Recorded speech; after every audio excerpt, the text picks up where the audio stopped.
Edino yoza fin mutaleki azate oza suka libulu ezanga suka mokako swa kende donc yoleki fin.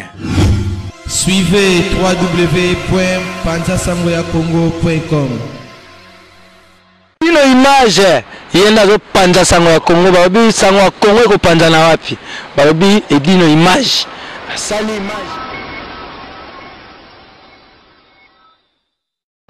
Bonjour à tous, je suis Aimé Bossitampen, propriétaire de Boss Barber TV. En tout cas, bandeko, nous avons plaisir ma casse na sepeli. Enfin de Boss Barber TV écoute na satellite. Donc, ils ont na Congo Mubimba sur réseau. Étoile de love, les étoiles. Étoile de love, les étoiles. Étoile de love, les étoiles. Étoile de love, les étoiles.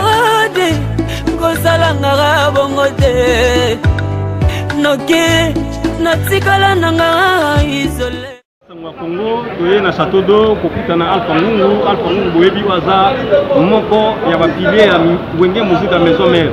Waza bongo apportaka ebele na maison mère. Tunga koleka na biso mais tobite poto kanga Alpha Ngungu na château d'eau, yango toyo kanga yi Alpha Ngungu beaucoup feli. Toye ba soki ozana ba programme ya matanga en tout cas informer mokili po bazozela programme matanga. En tout cas balingi ya musique congolaise, balingi ya musique ya Afrique mobimba. Toyebi nouvelle depuis lobby et auto panzala. Et on a ça compagnie ma wana kati orchestre ya maison mère. Orchestre bongo ya le phénomène nga mawera son. Donc tout opère les sous. Ouais ça qui bongo auto robena bon ADT Yakim Pouy. Donc ADT a comme administrateur, directeur technique ya orchestre wenge musique à maison mère Yakim Pouy. Moi la malamu. Auto ko tika biso lobby c'est qui bongo dimanche le 22 à 4 h du matin. Suite il y a maladie à auto salaire à peu près pendant 4 mois. Mais sous Kalango, n'enga dans la Bible le bac na biso, tout est que ma belé, tozonga na ma belé, donc à autre chose ça bongo amlaï.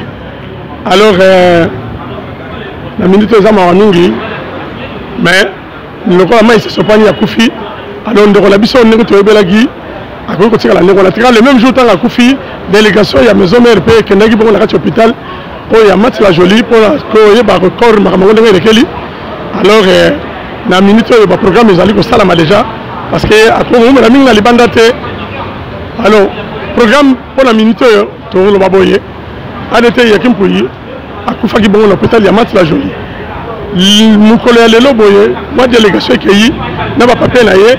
On va ça là par tous les moyens, corps et le Mawana, et qu'on regarde aux alentours de Paris, soit la morgue à Ribazien, la morgue à Bicha, pour battre ça la facilité à comment on a Kayango. Parce que maintenant joli, et maintenant on parle de Tembe, Moussika Pona, Batubelo, Balingi, et comment on a corps et à Mounika de Nenga Koufi. Et là où est le programme, il y a obsèque, tu es bien Nenga Salaka, et c'est là toujours aux Amata. Alors, la minute où il va le dire que la contact avec la famille, c'est la mode d'ordre de la famille. Donc, normalement, ils ont fait la code de Yakim Pouy. Ils ont la bonne amboka pour aller là-bas. Dans le nerf, ils ont fait la famille, ils ont fait la mais tu reçois, mode d'honneur, ils sont à partir d'ici 48 heures. Alors, en attendant, on a Paris pour le programme Nyoso. Tu as bon la matanga, la salle où ils ont bon la Villeneuve, la Garenne. 34 avenue du Vieux Chemin. Oui, effectivement, numéro 34 avenue du Vieux Chemin de Saint-Denis. Donc, Villeneuve. 34 avenue du Vieux Chemin de Saint-Denis. C'est ça. Vas-y, continue. Donc, au Nyoso, tu as l'ingo la sabolo la biso la kati, il y a pas de la biso, il y a qui pour y avoir rende. Tu écoutes la wala pour biso le souhaiter contribuer pour la nègre obsèque naé au Salama. Bible la biso, tu as la belé, tu as la belé.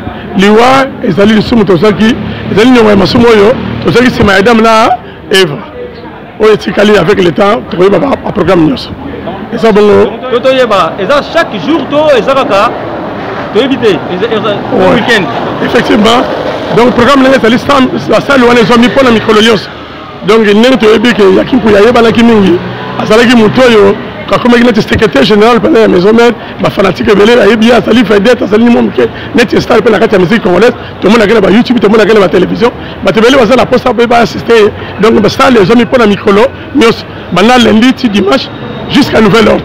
Donc tous les cas kuna c'est pas trop yeba ceux qui croient requin de trop yeba ceux qui peut reconnaître awa d'ici 48 heures programme yoso européen sama. Pour la lelo to ko le barara et ngwana. Donc les grands managers de tous les temps, l'homme promotionnel de la musique congolaise en général et de la musique de Bezomer en particulier avec le phénomène Yamawe Son. Et il a profité de l'occasion pour le représenter, condoléances et pas tout d'abord il y a le président, le phénomène Yamawe Son. Et puis il y a tous les artistes de la musique congolaise et sans oublier les musiciens aussi, maison musique à Bezomer. Tout ça les feuilles relaxées, image il y a bien il y a Kimpoui et à Kounda Malandenge il y a honneur. Tout ça, la poste peut-être que d'une manière agréable et saine. Ça, bon, Alpha Château d'eau, les grands managers de tous les temps. Donc Paris, Belgique, Suède, partout Allemagne. Genre c'est global et PM Express. Il y a Yemeye, Patrick Malouavengi. Des logis à Moko. Hein? Donc agence il y a fret, on a bateau, on a avion, on a Global Express. Baki funda nyonso na lokeno na Angola soki naza na contrat na agence minene te ekokende Patrick Malouavengi.